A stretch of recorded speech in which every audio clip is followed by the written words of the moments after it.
Second question is from Mr. Mike L.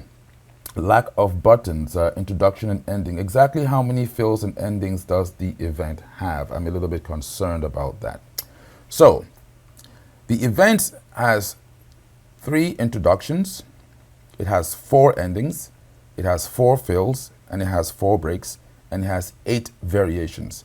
Now, let's go to the panel real quick so we can see exactly what we're talking about here. Again, out of the factory, if I were to take a look at this and get a closer view of the panel, there we go. So you can see this right here.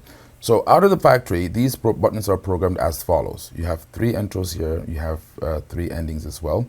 If the machine is in the off position, as it is right now, when you engage any of these and I hit a note, this is my intro,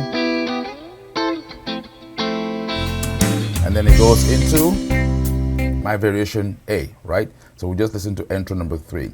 If the style is already running and playing and you press the intro button, which is now going to be the ending, you're going to hear the ending of that style like this.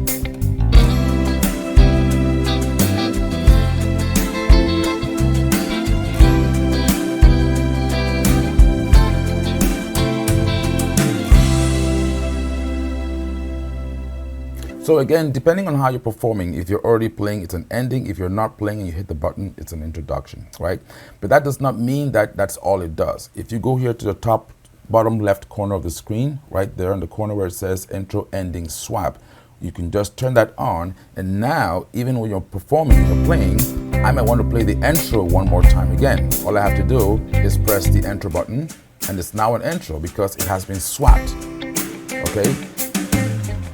And that is also true because in some parts of the world, for example, where you have certain songs, let me get that out of my face, where you have certain songs, sometimes you want to bring in the intro again somewhere inside the middle of that song. And so in that particular case, you can actually use that intro ending swap and be able to swap the purpose or the functionality of those 3 buttons. Nothing is in stone when it comes to the event, okay?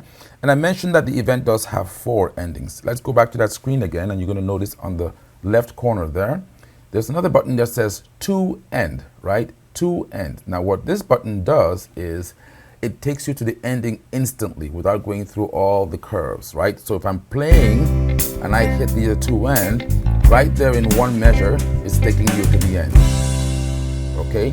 So that is your 4th ending as well. So that's what I figured I would show all of you out there and to address Mike's questions. Now by default, you do have 4 variations, which is actually 8 because we have the A, B, C, D. And if your variation button is on, you have 4 additional variations as well, if that style does have 8 variations in it. You also have a fill button, and this fill from the factory is tied to the variations. So if you're in variation A, for example, and you press the fill, you're going to get fill number 1 as such. If you are in variation C, okay, and you press the fill, you're going to get variation, you're going to get the fill number 3 like this.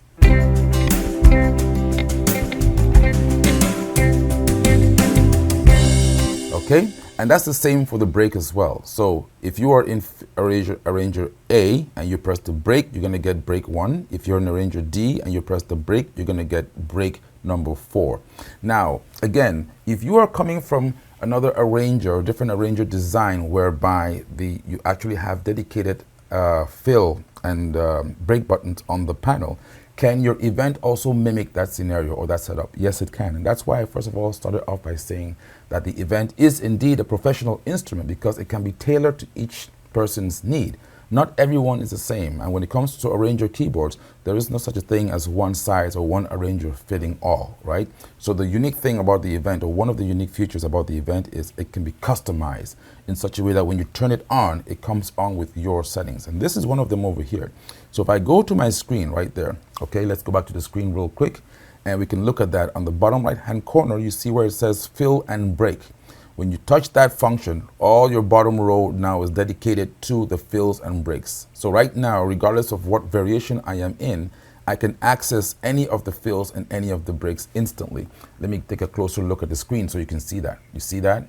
So this means that, for an example, if I am performing and I play an arranger and I want to play, I'm in arranger A right now, but I want to play fill number 2. I can instantly on the panel touch and trigger fill number 2, okay, or break number 3.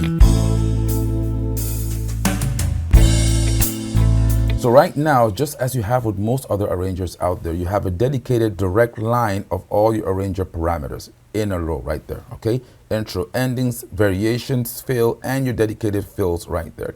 And this is also great because on some pages, for example, if I want to go ahead and change a voice, if you notice, I can pick my voice or make a voice selection or change, and the bottom does not change. The fills and breaks are still there on the screen, okay? If I want to change a style, for example, I can go in there. These are all AjamSonic styles that we're working on to complete. But let me say I want to pick a style. I can still make my style selection, and the buttons on the bottom of the screen are frozen. They don't go anywhere. So you do have dedicated fill buttons that you can actually have turned on and off. So from the point of view of KETRON, we decided to take maximum advantage of the new dedicated touch screen to be able to use it in its functionality. So I believe and hope that function does answer Mike's questions.